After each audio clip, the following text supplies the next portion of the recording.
চেতনানন্দ রচিত ধ্যানলোকে শ্রীমা সারদা দেবী পুস্তক থেকে পাঠ করছি শ্রী শ্রী মায়ের আদেশ পাওয়ার প্রক্রিয়া। স্বামী শান্তানন্দ ছিলেন শ্রী শ্রী মায়ের প্রিয় শিষ্য ও একনিষ্ঠ সেবক। 1947-48 খ্রিস্টাব্দে তিনি কাশীতে ছিলেন। তখন তার টিবি রোগ ধরা পড়ে। তাকে কাশী সেবাশ্রমে একটি ঘরে পৃথক করে রাখা হয় এবং ব্রহ্মচারী সলিলকে অর্থাৎ স্বামী শ্রীধরানন্দকে সেবক করা হয়। তাঁরা দুজন একই ঘরে থাকতেন। স্বামী শান্তানন্দ জানতেন না যে তাঁর টিবি হয়েছে। এটি খুব ছোঁয়াচে ব্যাধি। তখন এর প্রতিকারের কোনো ঔষধ বের হয়নি।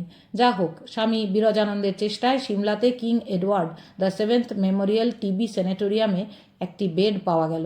ব্রহ্মচারী সলিল শান্তানন্দ মহারাজকে নিয়ে যখন ওই হাসপাতালে উপস্থিত, তখন মহারাজ জানতে পারেন যে তাঁর টিবি হয়েছে।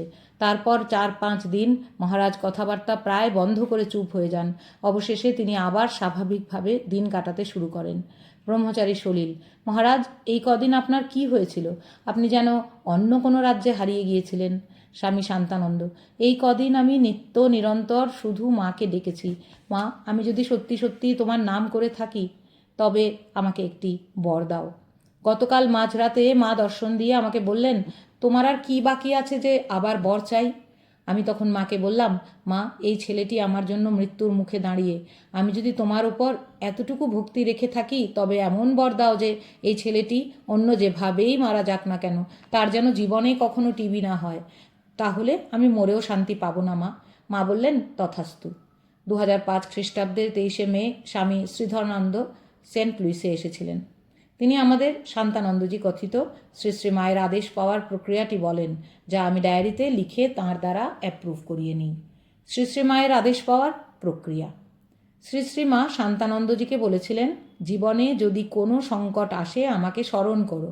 নিজেকে কয়েকদিনের জন্য অপর লোকদের থেকে আলাদা রেখে খুব করে জপ ধ্যান ও প্রার্থনা করো এবং আমার কাছে জিজ্ঞাসা করবে, মা, কি করব?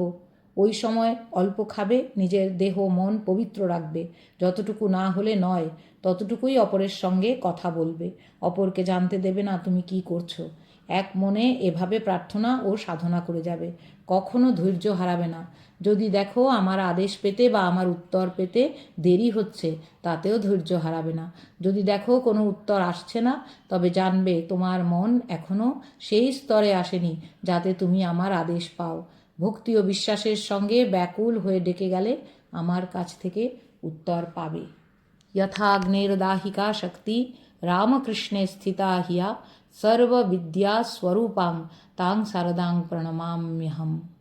হরি ওম তৎসৎ। শ্রীরামকৃষ্ণার্পণমস্তু।